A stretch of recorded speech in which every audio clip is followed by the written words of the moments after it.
আসসালামু আলাইকুম dear learners. আজকে আমরা আলোচনা করব হোমিওপ্যাথিক মেডিসিন সাইলেশিয়া নিয়ে। তো শুরু করা যাক। তো সাইলেশিয়ার উৎসটা কি?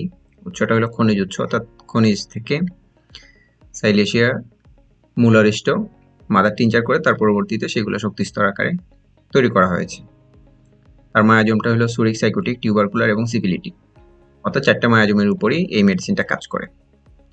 ব্যবহারের ধাপ, আমরা এই মেডিসিনটা পুরাতন রোগের ক্ষেত্রে ব্যবহার করতে পারি, অথবা কোনো একটা মেডিসিনের চক্র আকারে, যেমন আমরা একবার একটা মেডিসিন প্রয়োগ করলাম, তার পরবর্তীতে আবার মাক্সল, তার পরবর্তীতে আবার আমরা সাইলেশিয়া, তার পরবর্তীতে আবার আমরা আরেকটা মেডিসিন ইউজ করতে, তাই ইন্টারকারেন্ট মাঝামাঝিতেও ব্যবহার করা যায়। তো সাইটটা কোন পাশে কাজ করে? ডান পাশ, বাম পাশ, অর্থাৎ যে পেশেন্ট আসবে সেই পেশেন্টের ডান পাশে আক্রান্ত হইতে পারে, বাম পাশ আক্রান্ত হইতে পারে, অথবা ডান পাশ, উপরের ডান পাশ এবং নিচের বাম পাশ, এইরকম ভাবে আক্রান্ত হইতে পারে। তারপরে আমরা এখন দেখবো যে সেটা কোন লিঙ্গের ক্ষেত্রে কাজ করে। পুরুষ, মহিলা, শিশু 3 ক্ষেত্রেই এই মেডিসিনটা প্রয়োগ করা যায়। কাতরতা হলো শীতকাতর, যে পেশেন্টটা থাকে সে শীতকাতর থাকে।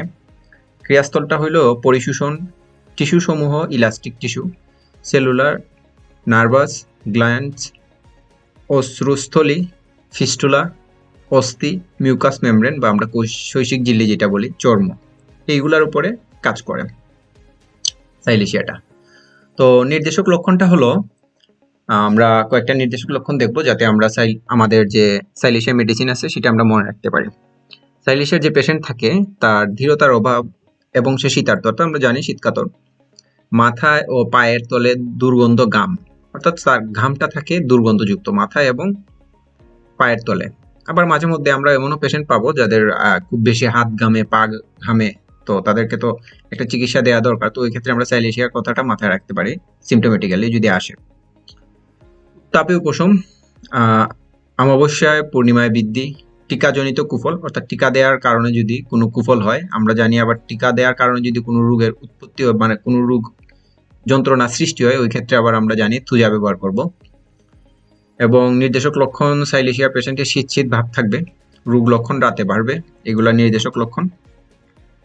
জিহ্বার উপরে চুল থাকার মতো অনুভূতি, পেশেন্ট এসে বলবে আমার জিহ্বার মধ্যে কি যেন চুল আছে এরকম মনে হয়, মানে এটা অনুভূতি কাজ করে। মলদ্বারে নালিকা, যতবার শিশু স্তন পান করে ততবারই যোনিপথে রক্তস্রাব, অর্থাৎ যে মহিলার যদি শিশু স্তন পান করে তখন তার যোনিপথ দিয়ে রক্তস্রাব হয়, এটা একটা অদ্ভুত লক্ষণ, মনে রাখা যায়, সেটা সাইলেশিয়া।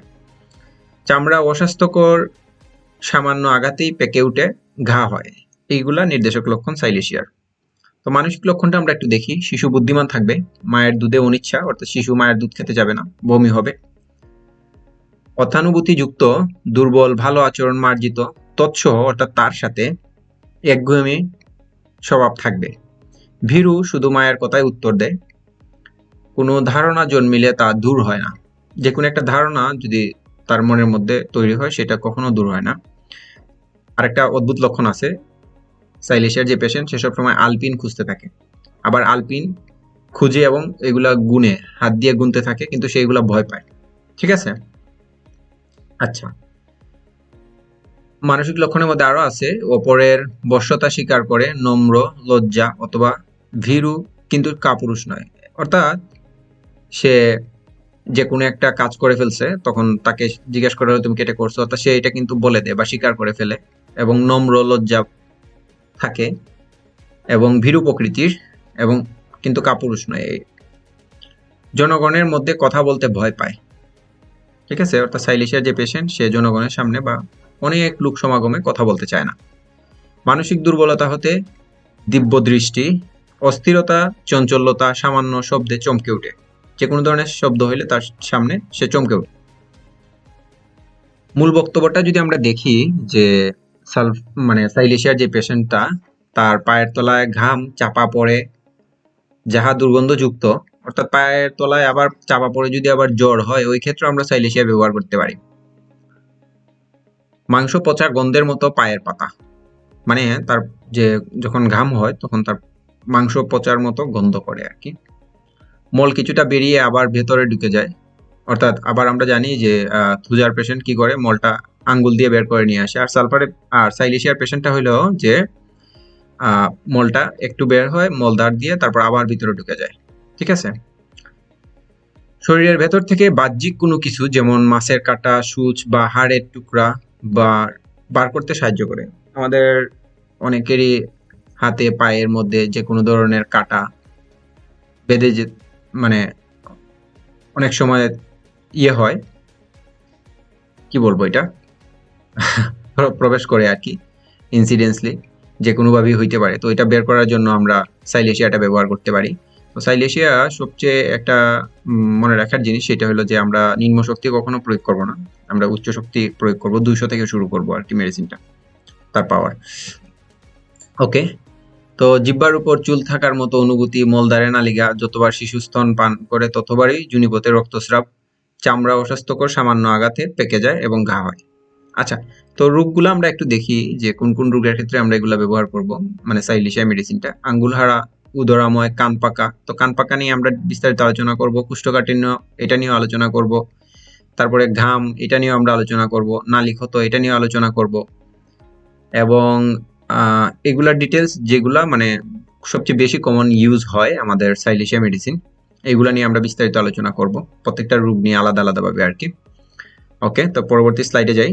আমরা দেখি এই যে ফুরা বা ক্ষতর ক্ষেত্রে প্রদাহের পর পুজ সঞ্চয়ে সাইলেশিয়া ব্যবহৃত হয়। অর্থাৎ যখন কোনো একটা প্রদাহ হইলো তখন যদি পুজটা তৈরি হয়ে যায়, পুজ সঞ্চয়ের জন্য সাইলেশিয়া ব্যবহার হয়। প্রদাহের পুজ হইয়া ক্ষত হইলে, যদি পুজ হয় এবং আবার সেটা ক্ষত হয়, ওই ক্ষেত্রে আবার আমরা পুজ হওয়ার জন্য আমরা হিপারসাল ব্যবহার করতে পারি। ইহার দ্বারা অতি সুন্দর কাজ হইয়া থাকে। মানে যদি প্রদাহের পর পুজ হয় এবং সেই জায়গায় ক্ষত হয়, তো ওই ক্ষেত্রে আমরা সাইলেশিয়া ব্যবহার করলে খুব ভালো কাজ করবে। হিপার সালফার এবং সাইলেশিয়া দুটি ঔষধ পুজ নিবারণার্থে ব্যবহৃত হয়। সেটা কিভাবে আমরা বুঝবো যে সেটা আমাদের সাইলেশিয়া নাকি হিপার সালফার? তো হিপার সালফারের যে পুজটা ওইটা খুব গাঢ় হয় এবং সাইলেশিয়ার যে পুজটা সেটা পাতলা হয় এবং রক্ত মিশ্রিত পানির মতো হয়।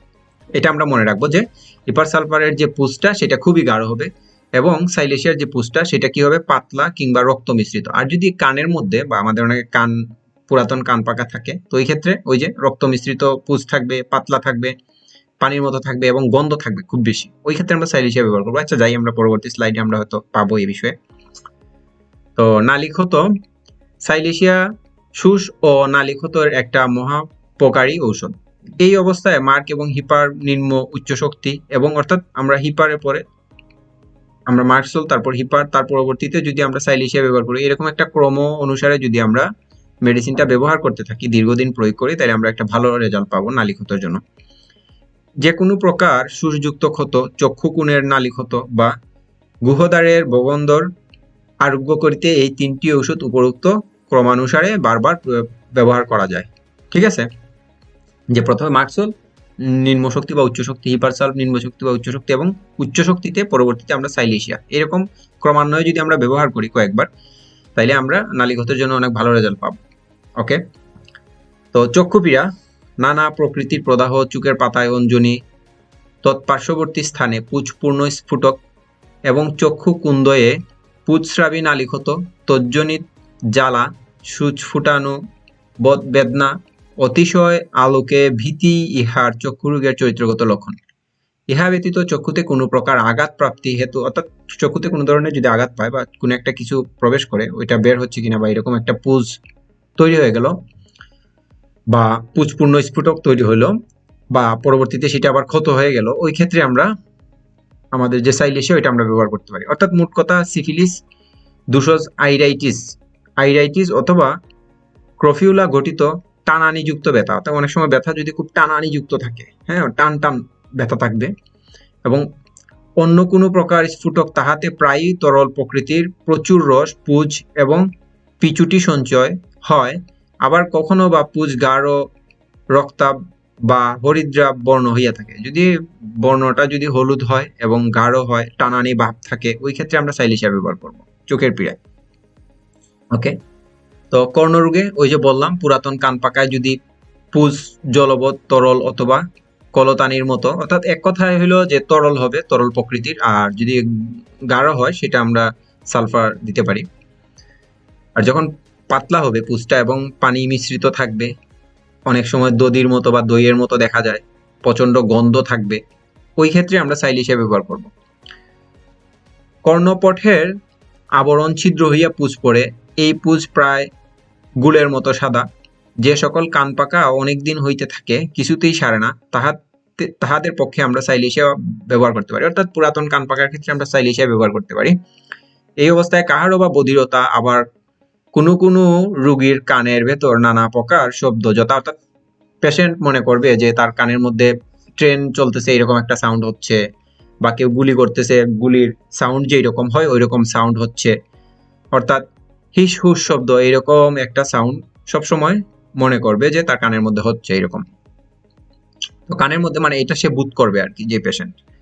কানের মধ্যে খোল জাতীয় ময়লা সঞ্চয়, কানের পর্দা ফাটিয়া যাওয়া অবস্থা সাইলেশিয়াতে অধিক লক্ষিত হয়।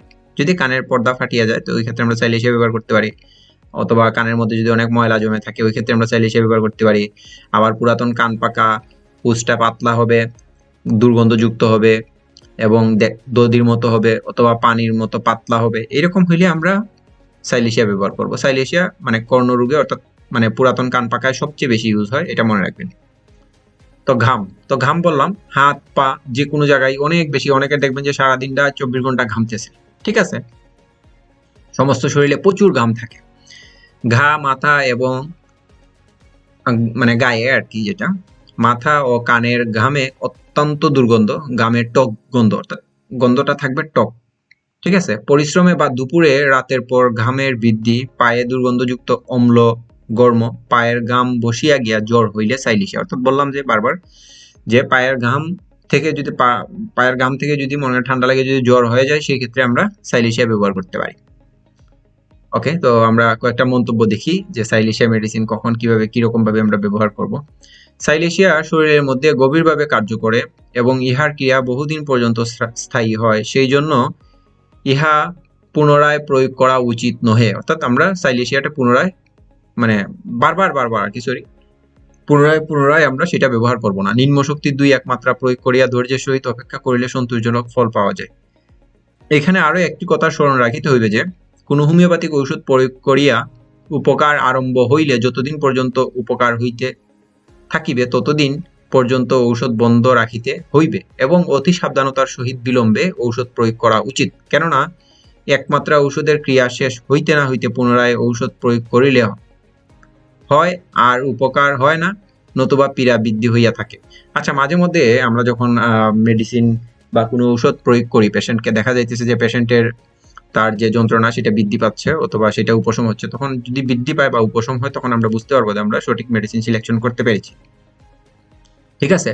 তো অনেকে আছে যখন পেশেন্টের রোগ বৃদ্ধি পায়, যন্ত্রণা বৃদ্ধি পায়, তখন খুব বেশি ভয় পায় যা আমি মেডিসিন হয়তো সঠিক দিতে পারিনি। এটা ভুল একটা ধারণা। আসলে মেডিসিনটা ভালো এবং সঠিকভাবে সিলেক্ট করা হয়েছে বলেই তার রোগ হয়তো বৃদ্ধি পাইছে অথবা উপশম হয়েছে, এটা নিয়ে চিন্তিত হওয়ার কিছু নাই। ওকে, এই ক্ষেত্রে নতুন শিক্ষার্থীর বিশেষ গোলযোগ উপস্থিত হয়, কারণ তিনি ঔষধ ঠিক হয় নাই ধারণা করিয়া ঔষধ পরিবর্তন করিয়া দেন, তাহাতে রোগী অযথা কষ্টভাগে করিয়া থাকে। ঔষধ প্রয়োগের পর যদি পীড়ার উপশম হয় বা বৃদ্ধি দেখিতে পান, তবে বুঝিবেন যে ওষুধটি সুনির্বাচিত হইয়াছে এবং উহাতে পীড়া আরোগ্য হইবে। অর্থাৎ ওই যে বললাম যে মেডিসিন প্রয়োগ করার পর যদি রোগটা বৃদ্ধি পায় অথবা উপশমের দিকে আসে, তখন বুঝতে হবে যে আমার মেডিসিনটা মানে সুনির্বাচিত হইয়াছে, ঠিক আছে। ওকে, তো আমরা আরো কয়েকটা দেখি যে সাইলেশিয়ার যে স্বামী সঙ্গমের সময় গা বমি বমি, অর্থাৎ সঙ্গমের সময় অত্যন্ত কষ্টবোধ হয় এবং ওই সময় এত গা বমি হয়, অর্থাৎ যখন স্বামী স্ত্রী যখন সঙ্গম করে তখন গাটা বমি বমি বমি বমি এরকম একটা, এবং সঙ্গম করিতে অনিচ্ছুক থাকে আর কি ওই ক্ষেত্রে। আর ওই যে বললাম শিশু যখন স্তন পান করে তখন মাতার যোনি হইতে রক্তস্রাব হয়। ক্রিওজুট একটা মেডিসিন আছে, ওইটা হলো কি স্বামী সঙ্গমের পরের দিন যোনি হতে রক্তস্রাব। আর স্তন পান করার সময় যদি রক্তস্রাব হয় যোনি দিয়ে, তখন ওই ক্ষেত্রে আমরা সাইলেশিয়া ব্যবহার করব। আর ক্রিওজুট ব্যবহার করব কখন? স্বামীর সাথে যদি সঙ্গমের পরের দিন যদি রক্তস্রাব হয় ওই ক্ষেত্রে, ঠিক আছে। আচ্ছা, তো সাইলেশিয়া বহুবার প্রয়োগ করা নিষিদ্ধ, অনেক সময় কতক উপকার হইয়া আর তাহাতে কোনো উপকার না হইলে অ্যাসিড ফ্লুর উপকারী। আচ্ছা, থুজার পর সাইলেশিয়া ব্যবহার হইলে অধিকতর উপকার হয়, মানে থুজার পরে আমরা সাইলেশিয়া ব্যবহার করলে অনেক উপকার হবে, এবং সাইলেশিয়ার পর গ্রাফাইটিস, হিপারসালফ, অ্যাসিড ফ্লুর এগুলা ব্যবহার করা। অর্থাৎ সাইলেশিয়ার আগে হইলো থুজা, এবং সাইলেশিয়ার পরে আমরা গ্রাফাইটিস, হিপারসালফ এবং অ্যাসিড ফ্লোর এগুলো আমরা ব্যবহার করব। আচ্ছা, মাঝে মধ্যে আমরা একটা জিনিস বলি, যখন আমরা মাছে ভাতে বাঙালি আমরা যখন মানে আমরা তো সবসময় আমাদের খাবারের আইটেমের মধ্যে মাছ এবং ভাত থাকে। তো ভাত মাছ খাওয়ার সময় আমাদের অনেকেরই গলার মধ্যে কাটা লেগে যায়, তো আমরা খুব বেশি পিনিক হয়ে যাই। তো আসলে ওই ক্ষেত্রে পিনিক হওয়া যাবে না, আমাদের শান্ত থাকতে হবে। আর সবচেয়ে বেশি কমন ইউজেস যে মেডিসিনটা, সেটা অনেকে সাইলেশিয়া ব্যবহার করে থাকে। তো সাইলেশিয়া অনেকের আছে হার্ট এডিং পড়া থাকে, বা মানে হাঁটু বা আমাদের যে পা বা হাত কোনো অ্যাক্সিডেন্টের কারণে হাড়টার ভেঙে গেলে ওই জায়গার মধ্যে রিং দেওয়া হয়। তো ওই ক্ষেত্রে আসলে সাইলেশিয়া ব্যবহার করাটা খুবই জটিল। সাইলেশিয়া ব্যবহার করা যাবে না, হইলে ওই যে রিং পড়া অংশের মধ্যে ইনফেকশন হয়ে যেতে পারে। কারণ সাইলেশিয়া মেডিসিনের এই পরিমাণ ক্ষমতা আছে যে শরীরের মধ্যে যে কোনো জায়গায় যে কোনো ধরনের যদি কাটা বা হাড় যদি থাকে, ওইটাকে বের করে নিয়ে আসার ক্ষমতা আছে। তো ওই ক্ষেত্রে আমরা অ্যানাগিলিস ব্যবহার করতে পারি। ঠিক আছে? আচ্ছা, তো সাইলেশিয়া মানে যে মেডিসিনটা, সো কেন সে সাইলেশিয়া পেশেন্ট হয়ে গেল, কি কি কারণে সাইলেশিয়া ব্যবহার করা যাবে? টিকা নেওয়ার কারণে যদি কোনো কুফল হয়, ওই ক্ষেত্রে আমরা সাইলেশিয়া ব্যবহার করতে পারি। পাথর কাটা, রক্তরস বা রস রক্ত ক্ষয়, ওই যে বললাম। আচ্ছা, আঘাত, দেহের বাইরে কিছু প্রবেশ করলে, মানে বাহিরের কোনো কিছু যদি শরীরে প্রবেশ করে, যেমন কাটা বা কোনো ধরনের লোহা জাতীয় কোনো কিছু যদি শরীরের মধ্যে প্রবেশ করে, তো ওই ক্ষেত্রে আমরা সাইলেশিয়া ব্যবহার করলে তার সব ধরনের ময়লা আবর্জনা বের করে নিয়ে আসার মতো ক্ষমতা আমাদের সাইলেশিয়ার আছে। তো গায়ে ঘাম অবরুদ্ধ, অর্থাৎ প্রচুর পরিমাণে যারা ঘামে তাদেরকে আসলে সাইলেশিয়া ব্যবহার করা উত্তম, এতে অনেক ভালো রেজাল্ট পাওয়া যায়। তো সাইলেশিয়ার পেশেন্টের বৃদ্ধি কখন হয়? ঠান্ডায়, যেহেতু সে শীতকাতর। বাতাসের ঝাপটা, গোসলে, পায়ের ঘাম চাপা পড়লে ওই যে জ্বর হইতে পারে, তো এই ক্ষেত্রে সাইলেশিয়া। ভেজা আবহাওয়ায়, আবহাওয়া পরিবর্তনে, স্নায়ুবিক উত্তেজনা, আলো, শব্দ, ঝাঁকুনি, স্পর্শ, রাতে চন্দ্রের পরিবর্তন এবং মানসিক পরিশ্রমের কারণে তার বৃদ্ধি হয়। তাহলে তার হ্রাসটা কখন হয়? মাথায় গরম আচ্ছাদনে, প্রস্রাব, ম্যাগনেটে ও ইলেকট্রিক চার্জে এবং গরমে তার উপশম হয়। আচ্ছা, তো আমাদের সাইলেশিয়া মেডিসিনের পরবর্তী যে মেডিসিনগুলো আমরা ব্যবহার করবো, এগুলো তো বললাম আগে, গ্রাফাইটিস, হিপারসালফ, এগুলো আমরা লাইকোপোডিয়াম, এগুলো আমরা ব্যবহার করতে পারি আর কি। তো এই জায়গার মধ্যে কয়েকটা মেডিসিন আছে আমাদের: agaricus, antim tart, arsenic, album, bell, calcarea carb, calcarea fluor, এটা calcarea sulph, graphites, hepar sulph, lachesis, lycopodium, তারপর সিপিয়া, এবং আমরা জিঙ্ক বা জিঙ্কাম মেটালিকাম যেটাই বলি আর কি। আচ্ছা, ক্রিয়ানাশক হিসাবে আমরা অ্যাসিড ফ্লু, কেমফোর এবং হিপার, অর্থাৎ সাইলেশিয়া মেডিসিনের ক্রিয়াটা নষ্ট করার জন্য আমরা এই তিনটা মেডিসিন ব্যবহার করতে পারি। পরিপূরক মেডিসিন হিসেবে আমরা অ্যাসিড ফ্লুর, তারপরে আমরা ক্যালকেরিয়া কার্ভ, পালসিটিলা, থুজা, এগুলো আমরা ব্যবহার করতে পারি। শত্রুভাবাপন্ন যে মেডিসিনটা মার্কসল, তো মার্কসল আমরা ঠিক আছে, এটার শত্রুভাবাপন্ন মেডিসিন। তো আজকে এই পর্যন্তই। আর আজকের ভিডিওটা অনেক লম্বা হয়ে গেছে, আসলে অনেক ইনফরমেটিভ তথ্যগুলা দেওয়ার ট্রাই করেছি। আর ভালো থাকবেন, ধন্যবাদ, আসসালামু আলাইকুম।